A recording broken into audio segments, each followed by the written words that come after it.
PSLV 661 का सफलतापूर्ण उत्थापन पतन प्रमोचन मंच से अपने उद्दिष्ट कक्षा की ओर अपना सफर जारी कर चुका है। There's a magnificent 2, 1, 0. All L40 engines generating nominal thrust, S139 motor ignited. First stage performance normal.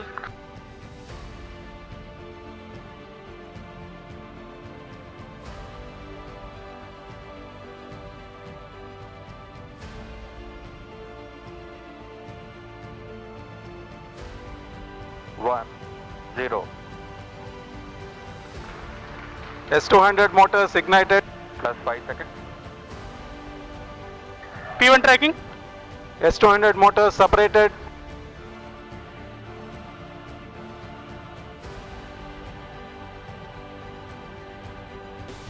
Two, 1, 0. First stage ये है सीक्रेट रेसिपी MDH का जीरा सिप जल जीरा मसाला। सिप सिप जीरा सिप जीरा सिप MDH का जल जीरा सिप जीरा सिप MDH का जल जीरा SIP.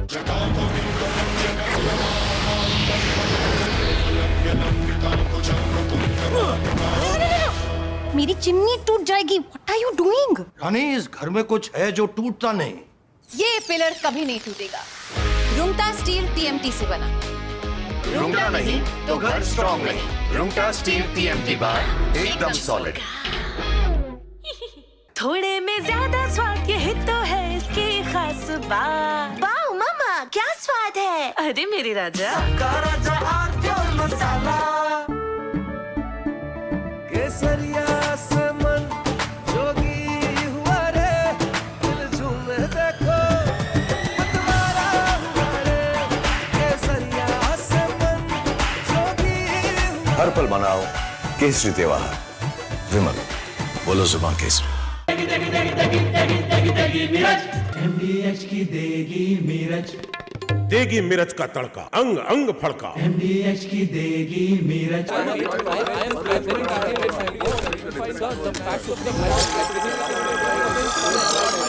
I will not let you get away with that. I will not let you get away with that. You need to be stopped right now.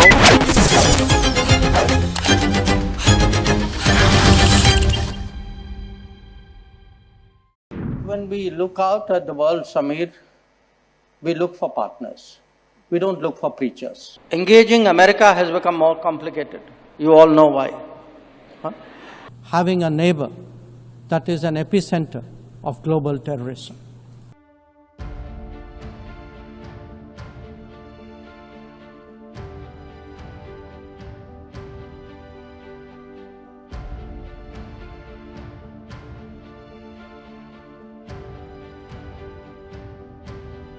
India in 2025 saw many international diplomatic moments of India's External Affairs Minister, Dr. S. Jaishankar, who literally turned international politics and the diplomacy that comes with it into an art of savage roasts. From jeering comments on Pakistan to calling out Trump and Western hypocrisy, here are the top roast moments of the year 2025, where Jaishankar served cold but harsh truths month by month. All big countries are unique to an extent, but we would certainly hope, to the extent we think of democracy as a universal aspiration, ideally a reality, but at least an aspiration. It is in large part because India chose a democratic model after independence. And it chose a democratic model because we had fundamentally a consultative, pluralistic society. Now, there was a time, and I have to say this in all honesty, where West treated democracy as a Western characteristic and was busy encouraging non-democratic forces in the global South. It still does. In many cases, I can point to some very recent ones, where actually everything that you say you value at home, you don't practice abroad. So I do think the rest of the global South will view, the successes and the shortcomings and the responses of other countries, they will also ask themselves which ones of them they relate to. I would argue that in many ways, India, because it's historically been an open society, one very much linked with the world, many countries of the global south are more likely to say the Indian experience is more transposable to their societies than perhaps those of others. So I do think in our progress as a democracy, the fact that, for all the challenges that we've had. From Asia's largest news headquarters,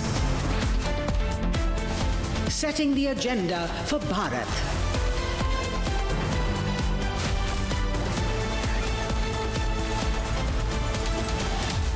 You're watching Republic.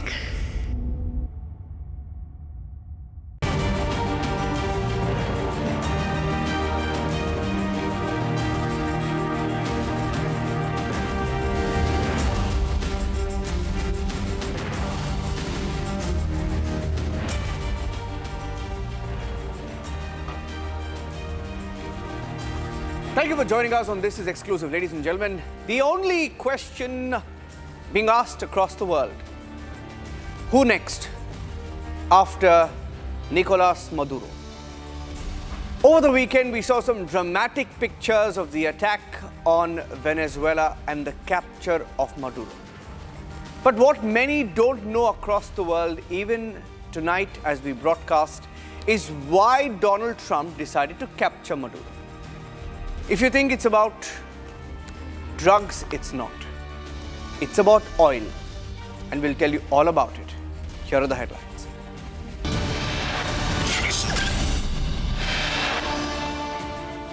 Major European countries push back against Donald Trump. NATO leaders jointly issue a statement defending Greenland and Denmark.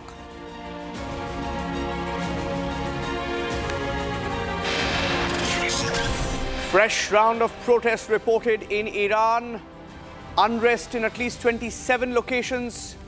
Supreme leader absent from public view, but he puts out a statement on Twitter asking America why they called for a ceasefire and why they're provoking again.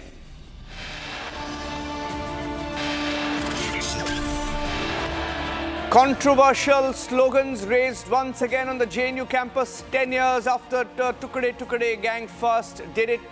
Open support for Sharjeel Imam and Umar Khalid on JNU campus in the heart of Delhi.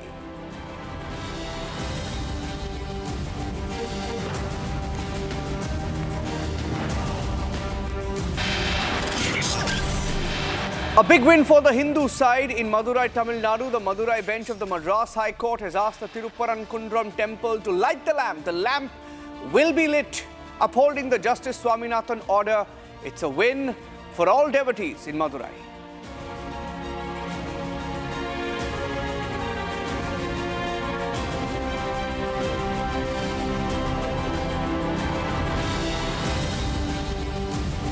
Yeah.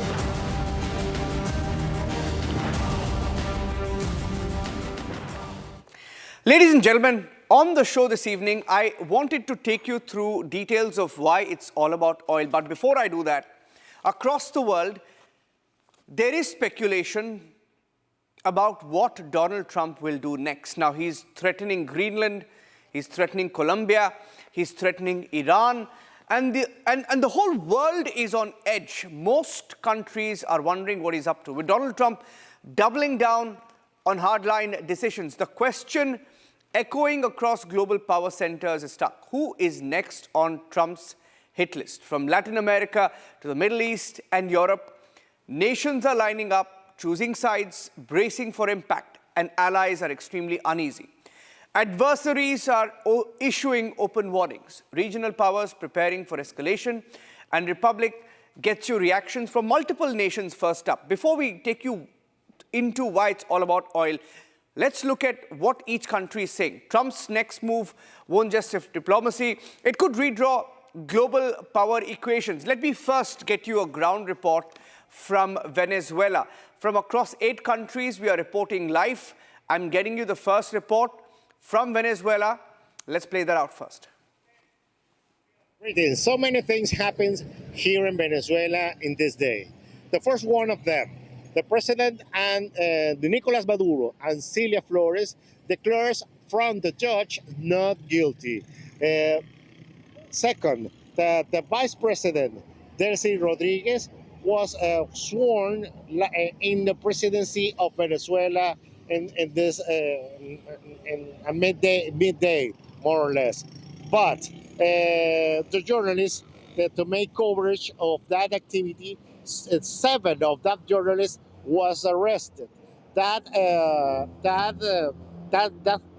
situation generates so many comments in Caracas because the syndicate of the press workers, the College of Journalists here in Venezuela, make a pronunciation about that thing that they consider it an abuse of for part of the police and the military of the regime.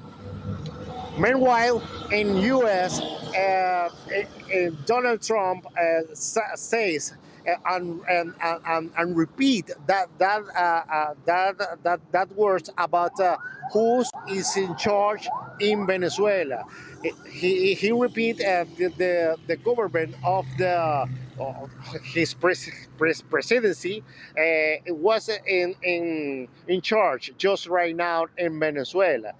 Delcy Rodriguez changed his words a few days ago. She was more frontal, more radical, even make some threats.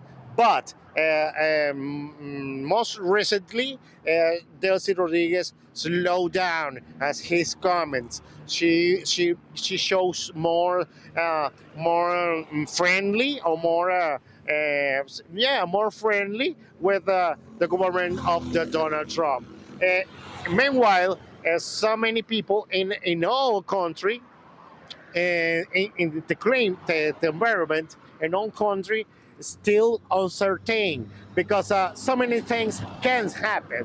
It's the first time in Venezuelan history that the things that happens at the past 3 of January occurs here in Venezuela. Never has happened something just like that. Of course, we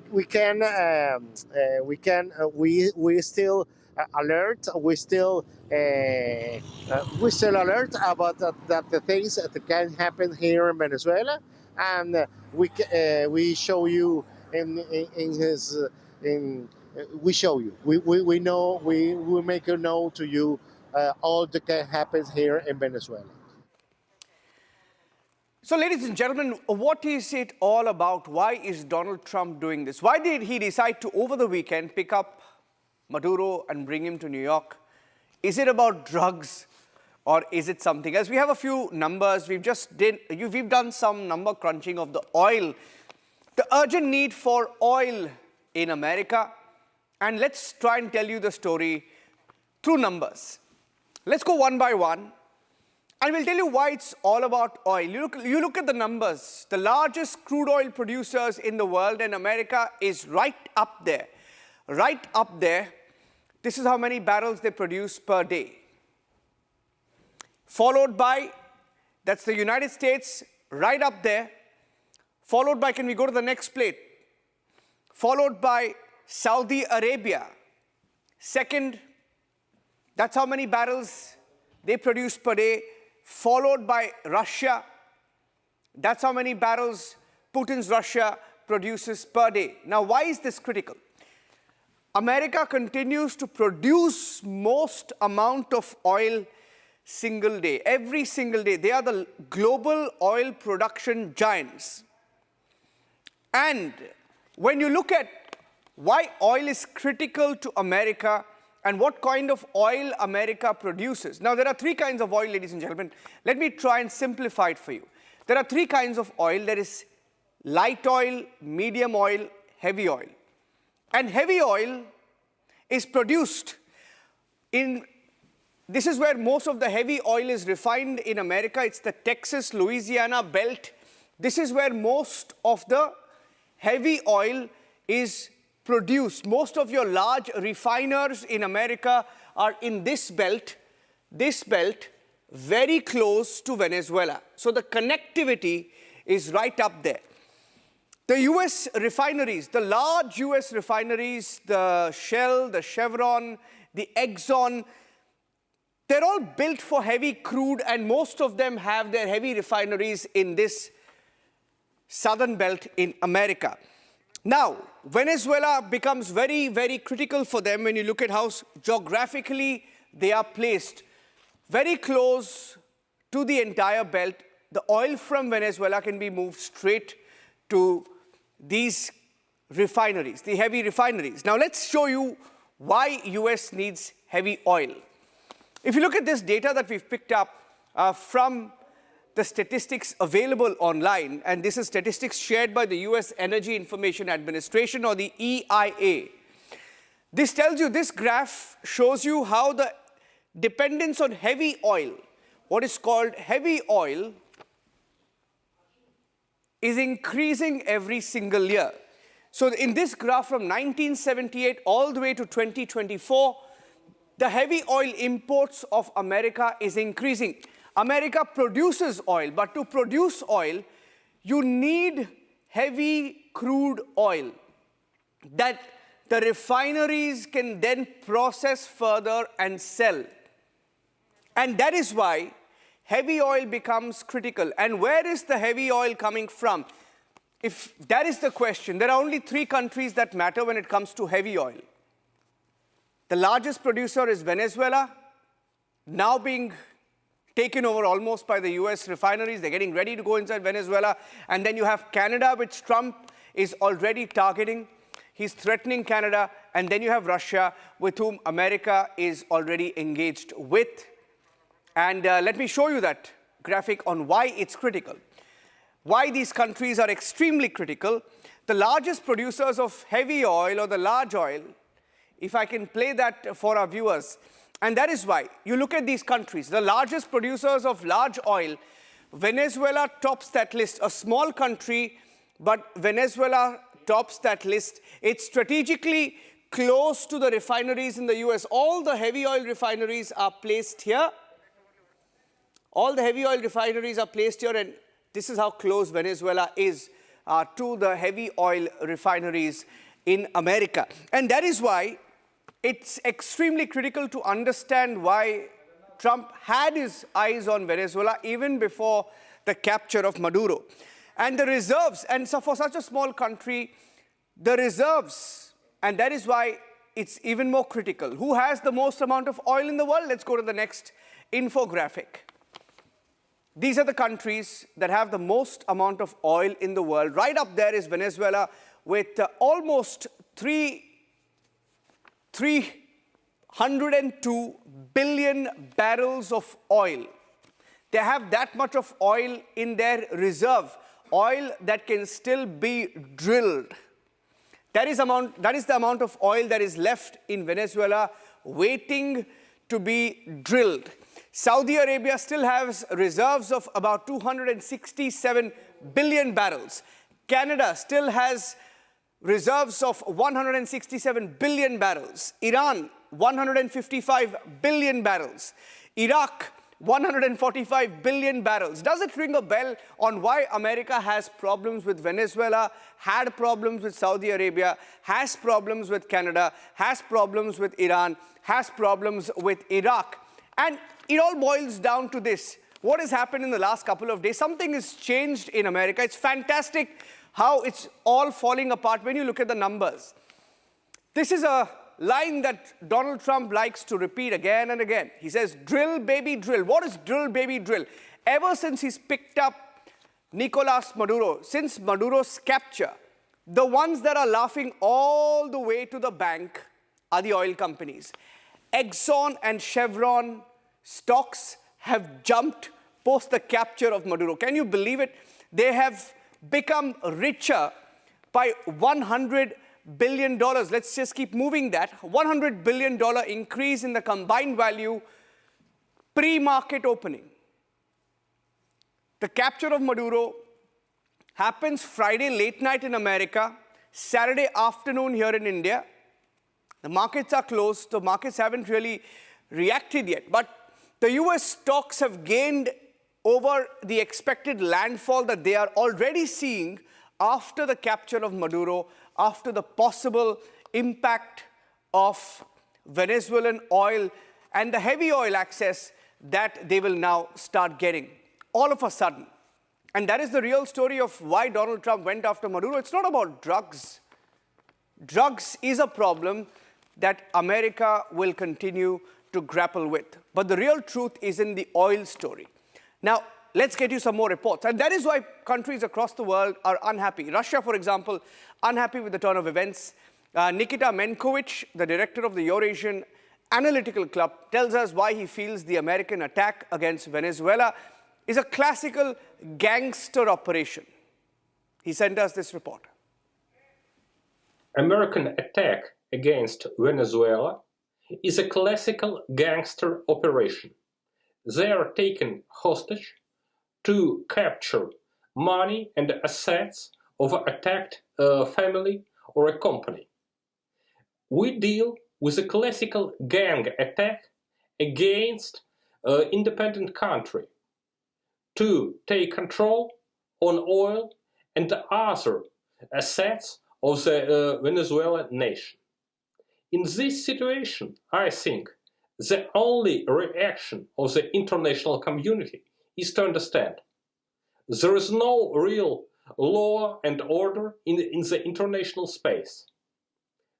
Our only chance to defend from Western gang attacks to build a new security and defense system based on the principles of the equality and independence of the countries and avoiding all type of controls of NATO, United States or other aggressive countries.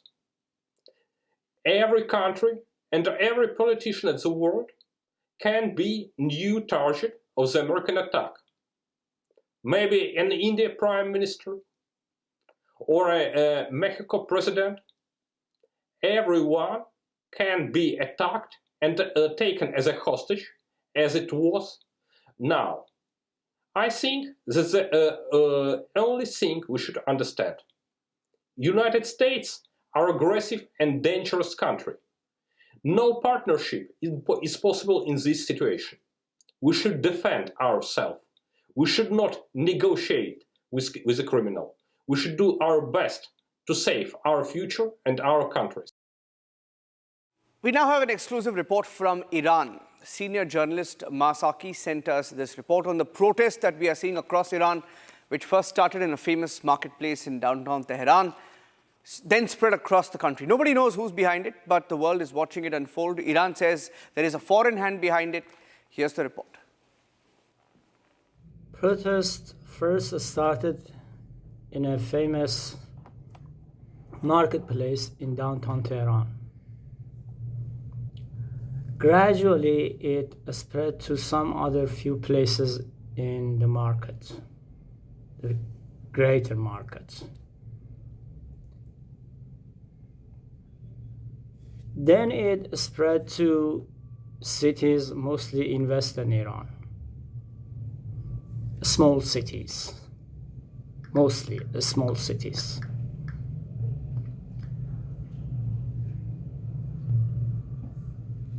The bazaars are, in terms of economy, income, are in a better situation. But people in cities, in small cities especially, have low income. They are protesting price rises, especially food prices. But amid these protests, some people, unfortunately, resort to violent acts. And this is detrimental to the demands of the people who are seeking justice, who are seeking economic stability. As a matter of fact, high-ranking officials have said the grievances of the people, both Bazaris and people with low income, should be addressed.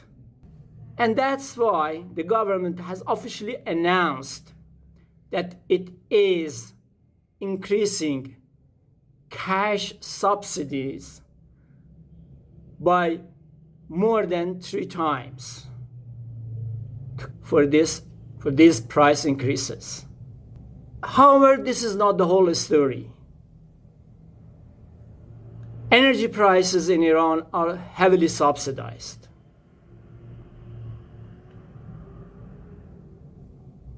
And these protests, which have started, are the results of sanctions which have been correctly described as economic terrorism.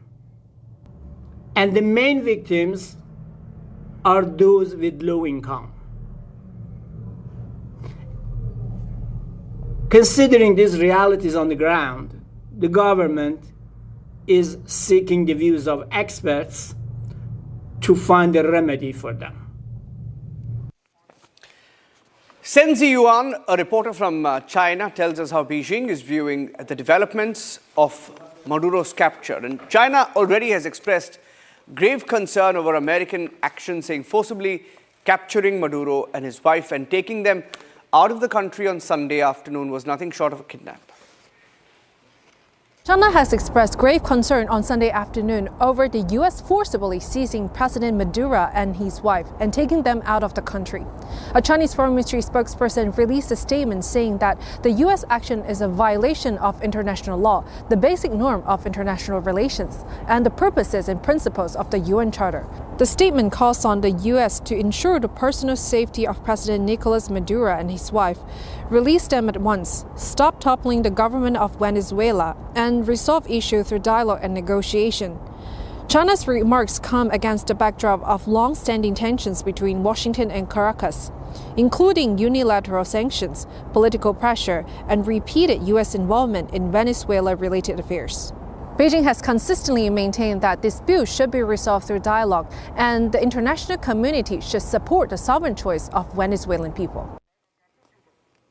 From Israel, Terry Newman, an Israeli entrepreneur and chairman of the public board of directors of Bina, talks about how U.S. President Trump's decision to intercept and then arrest Maduro in his night clothes in the middle of the night sent shockwaves through the world.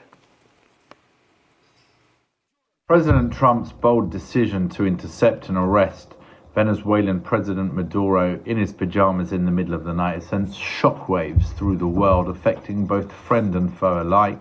Obviously, the Venezuelans have been affected, all of those in Latin America, but this has been really felt throughout the world.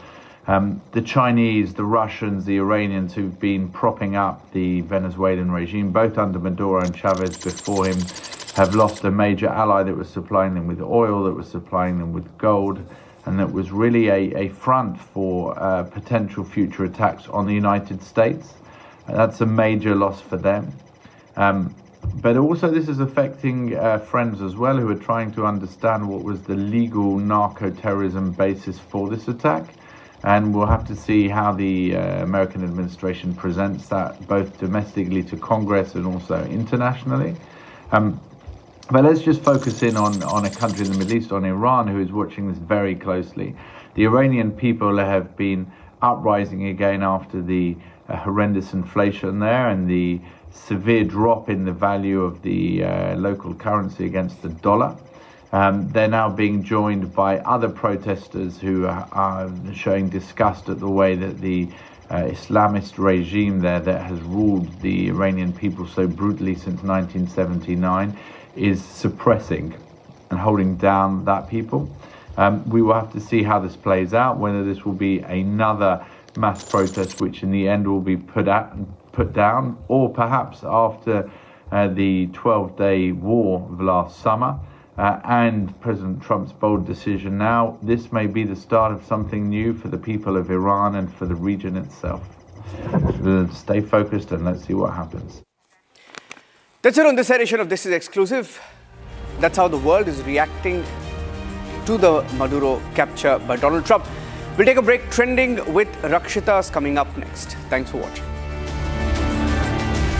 The Venezuelan opposition leader and Nobel Peace Prize winner Maria Machado has vowed to return to Venezuela amid the unfolding crisis. She rejects the rule of interim President Rodriguez and also says that she is willing to offer her Peace Prize to Donald Trump. Well, Trump must be very, very happy about it. We'll get you all the details and much more on Trending Tonight with me, Rakshita, at 7:30 p.m. Co-powered by Century Ply Club Prime. Raho befikar. दादी के हाथों का जादू और खुशबू से महकता घर, माँ की मुस्कुराहट और खाने की सुगंध। MDH गरम मसाला, क्योंकि हर रिश्ता है स्वाद से जुड़ा। QS&THE, the world's foremost university rankings organizations, have ranked Amity amongst the top 3% universities globally, making it among the very few Indian universities to be included in both rankings. Yet another top ranking for Amity University. थोड़े में ज्यादा स्वाद यही तो है इसकी खास बात। वाओ मामा, क्या स्वाद है? अरे मेरे राजा, सबका राजा आर्थिक मसाला। केसरिया से मन जोगी हुआ रे, दिल झूमे देखो मतवारा हुआ रे। केसरिया से मन जोगी हुआ। हर पल बनाओ केसरी त्योहार। विमल, बोलो जुबान केसरी। आधे बाउल दही में 4 चम्मच MDH चटनी पुदीना मसाला डाला, स्टर करो, पुदीना चटनी तैयार। MDH चटनी पुदीना मसाला। पैसा लगाना है तो सेंचुरी प्लाई क्लब प्राइम पे लगाओ। डूबेगा नहीं, जलेगा भी नहीं, कोई खा नहीं जाएगा, धोखा नहीं देगा, ऊपर नीचे भी नहीं होगा, सेफ रहेगा, सिक्योर्ड में मिनिमम 30 साल का रिटर्न देगा।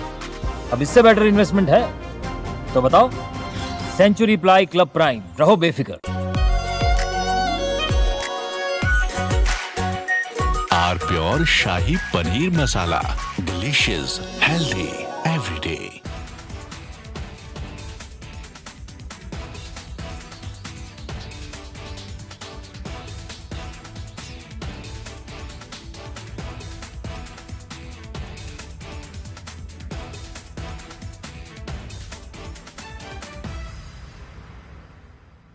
Five, 4, 3. S200 motors.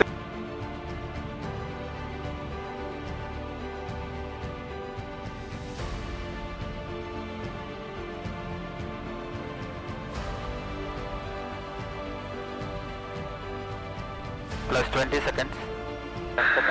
Lift off normal.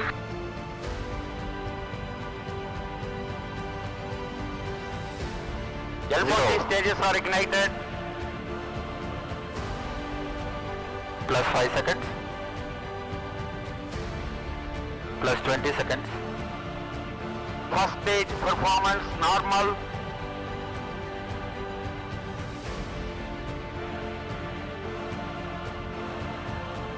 L40 stages thrust cut off.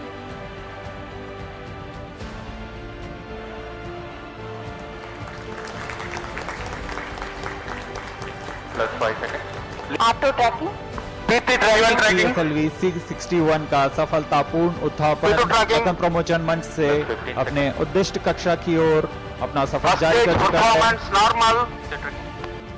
There's a magnificent 2, 1, 0. All L40 engines generating nominal thrust. S139 motor ignited. First stage performance normal.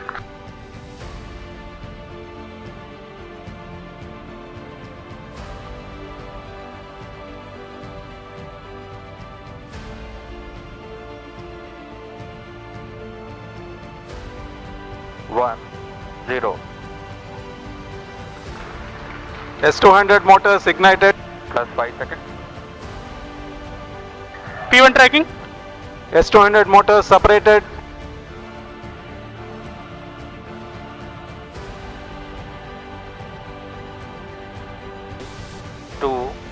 1 0. First stage performance normal.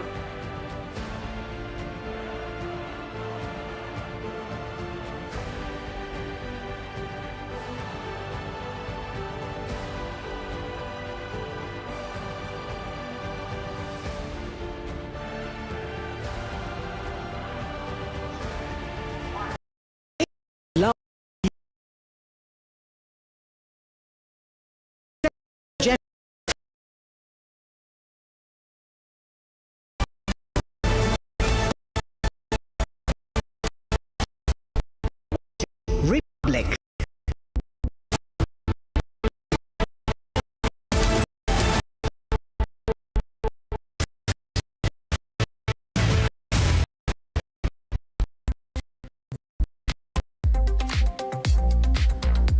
From your smartphones to smart televisions, the trending stories are always breaking the internet. And tonight we kick off with the global headlines. Nobel Peace Prize winner Maria Machado seems to be trying too hard for Trump's support. So much so that she's even offering him her own Nobel Peace Prize. Trump is still not backing her, by the way. Next up, we have the stunning leak that claims Iran's Supreme Leader Ayatollah Khamenei has a Moscow-bound jet on standby for a quick escape, Bashar al-Assad style, if protests explode further.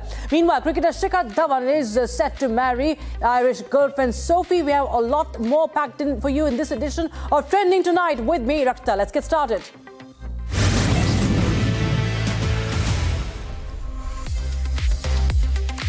Now, Maria Corina Machado is turning the internet upside down tonight, doubling down on her claim that Trump deserves her Nobel Peace Prize more than she does, and saying that she's ready to hand it to him herself. Now, her remarks have ignited a frenzy, drawing sharp criticism on one side and loud approval on the other. Now, for Machado, this is not just praise, it is a calculated political message at a moment when she wants Trump firmly in her corner as she vows to return. And even as detractors call it a desperate move, she's standing by it more strongly than ever. In fact, Machado is treating the U.S. operation that captured Nicolás Maduro like Venezuela's Liberation Day, calling it a victory for justice, thanking Donald Trump for having the courage to finally act. Her reaction dropped right after the raid and blew up instantly online. Machado says that Trump's pressure made Maduro's fall unavoidable, and she's already talking about a brand new Venezuela, pro-U.S., rebuilt, ready to become an energy powerhouse, she says. And in her words, it's the U.S. that did not invade. U.S. did not invade Venezuela. It saved Venezuela. So Machado is shutting down Delcy Rodriguez's interim presidency as well, calling her the criminal face of the old regime and boldly promising she'll return to Venezuela as soon as possible. Machado says that Venezuelans are already making the choice. The opposition has the mandate and she's ready to go home, rebuild institutions, free political prisoners and bring millions of Venezuelans back. Now let us tell you where all this is coming from. Machado has gone all in on Trump, praising him, thanking him, even offering to hand over her Nobel Peace Prize. But the cold reality is that Trump is not backing her. He did not back her on Saturday's press conference. He is throwing his weight behind Delcy Rodriguez instead. Now, Trump's message was blunt. She's a very nice woman, he had said, but she does not have the respect of the Venezuelans. That's what he had said during that press conference. Now, U.S. intelligence reportedly warned him that Machado's camp does not have the machinery or the unity to take power without triggering chaos and potentially dragging the U.S. into a full-scale intervention. But at the same time, I would like to tell you, viewers, that there are reports also suggesting that had Machado turned down the Nobel Peace Prize, it could have been a different scenario. There are reports that are floating that Trump might just have given her that favor and backed her had she not taken up that Nobel Prize. But that's all in the realm of speculation. We shift our focus to the other stories that are trending on the internet today. This is time for the hot trends.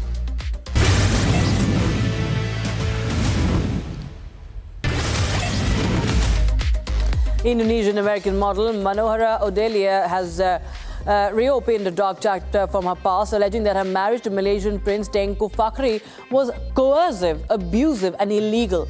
In a powerful Instagram statement, the 33-year-old rejected being called the prince's ex-wife, clarifying that she was only 16 at the time and had no capacity to give consent. Odelia said that the union in 2008 involved isolation, control and force, calling it a case of child marriage rather than a lawful relationship.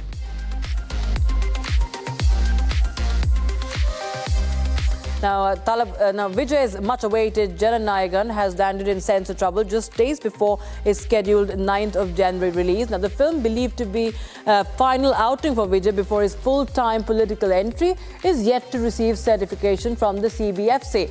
With time running out, the makers have approached the Madras High Court, which is set to hear the matter later today. The delay has triggered anxiety among fans and raised questions over last-minute censorship hurdles.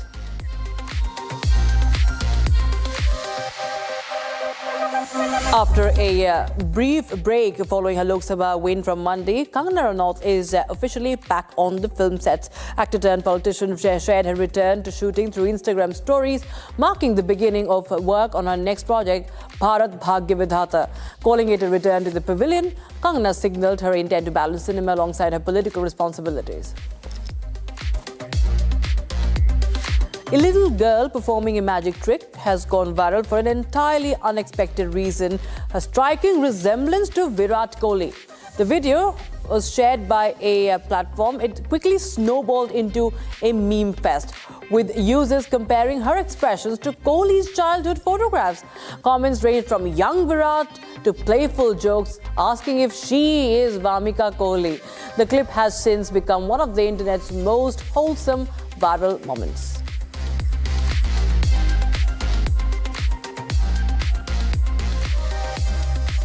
Stranger things may be over, but fan theories refuse to die. A new online theory dubbed the Conformity Gate suggests that the finale itself could be an illusion crafted by Wegner, with believers pointing to narrative inconsistencies and visual clues. Social media is buzzing with speculation that Netflix could be hiding a surprise episode, reigniting the debate over whether the Upside Down truly closed for good. Now, in a bizarre turn of events from Kota of Rajasthan, a thief attempting a house break-in got stuck inside a kitchen exhaust fan shaft. The homeowner discovered him half-trapped after returning from a temple visit. He was alerted by scooter headlights, and now this went quickly viral online. This incident, this clipping that the owner had recorded, and it also drew humor and disbelief at the same time, proving that crime doesn't always pay. U.S. Defense Secretary Pete Hegseth has stirred online debate after mocking Russian-made air defense systems following the U.S. strike on Venezuela. Commenting on the operation, Hegseth said that the systems didn't quite work so well, suggesting the raid exposed vulnerabilities in Venezuela's military hardware, much of which is supplied by Russia. He went on to praise American forces for their guts, grit and gallantry and glory. 3 nights ago in downtown Caracas in Venezuela, as nearly 200 of our greatest Americans went downtown in Caracas. Seems those Russian air defenses didn't quite work so well, did they? Downtown Caracas, and grabbed an indicted individual wanted by American justice in support of law enforcement without a single American killed. And a heartwarming video from Shillong has gone viral for all the right reasons. In the clip, a foreign tourist is seen dancing during a local celebration, while residents, men and women both alike,